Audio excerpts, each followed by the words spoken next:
the Lord of Darkness and Master of Magicians. Well, what do you know? How are you doing?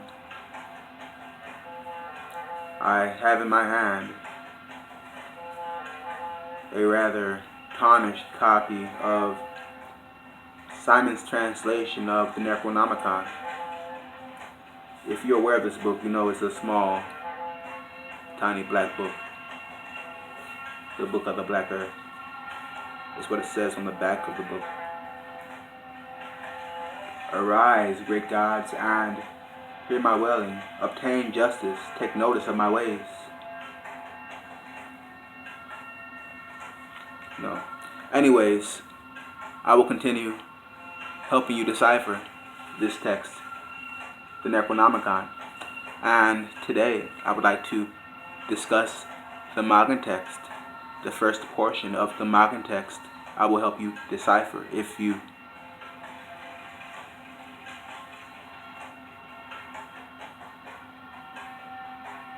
wish to have my help.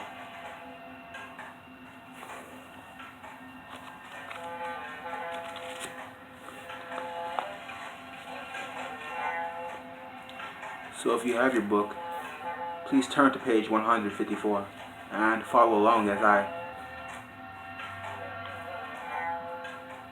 read the first portion of the Magan text to you.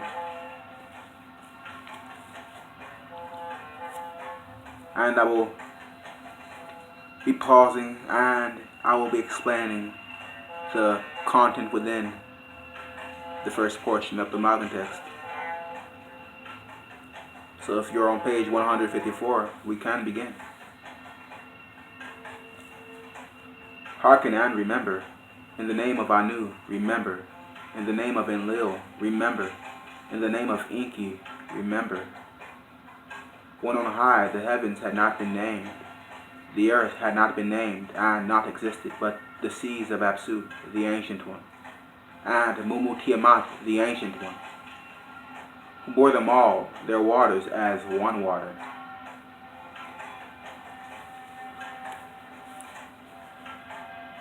Apsu, the Ancient One, and Mumu Tiamat, the Ancient One, who bore them all, their waters as one water. Obviously, this shows that there was no separation. Tiamat and Apsu were one, are one, will be one.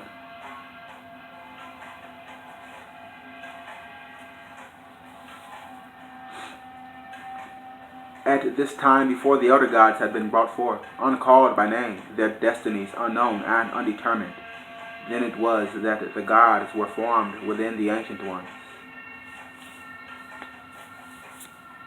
This means that the gods, as man now knows them to be, were all formed within the Ancient Ones, created by the Ancient Ones. Lamu and Lamu were brought forth and called by name, and for ages they grew in age and bearing. Anshar and Kishar were brought forth, and brought forth Anu, who begot Nudamud, our master Enki, who has no rival among the gods. Remember, the elder ones came together. They disturbed Tiamat, the Ancient One, as they surged back and forth. Yeah, they troubled the belly of Tiamat by their rebellion in the abode of heaven.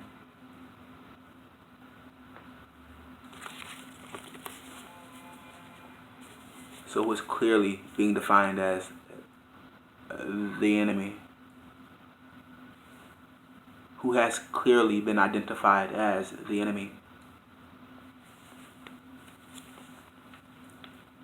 Yeah, they troubled the belly of Tiamat by their rebellion in the abode of heaven.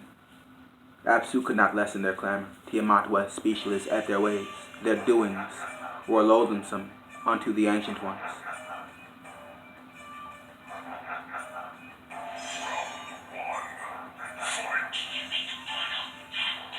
Apsu rose up to slay the other gods by stealth, with magic charm and spell absolute fault, but was slain by the sorcery of the elder gods.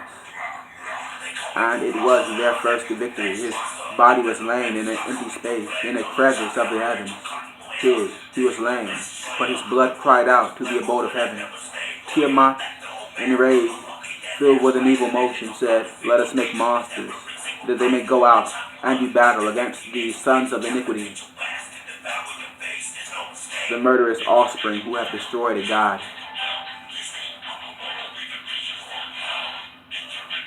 With a capital G. Heber arose, she who fashioneth all things, and possessor of magic, like unto our master, Enki. She added matchless weapons to the arsenals of the ancient ones. She bore monster serpents, sharp of tooth, along with fangs. She filled their bodies with venom for blood. Roaring dragons she hath clothed with terror, has crowned them with halos, making them as gods.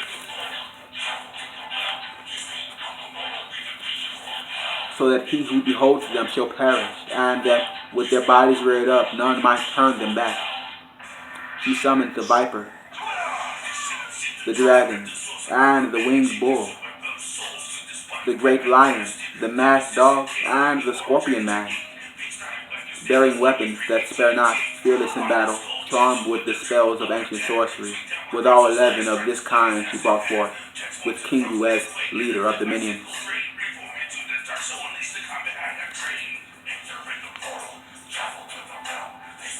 As you know, this text states that man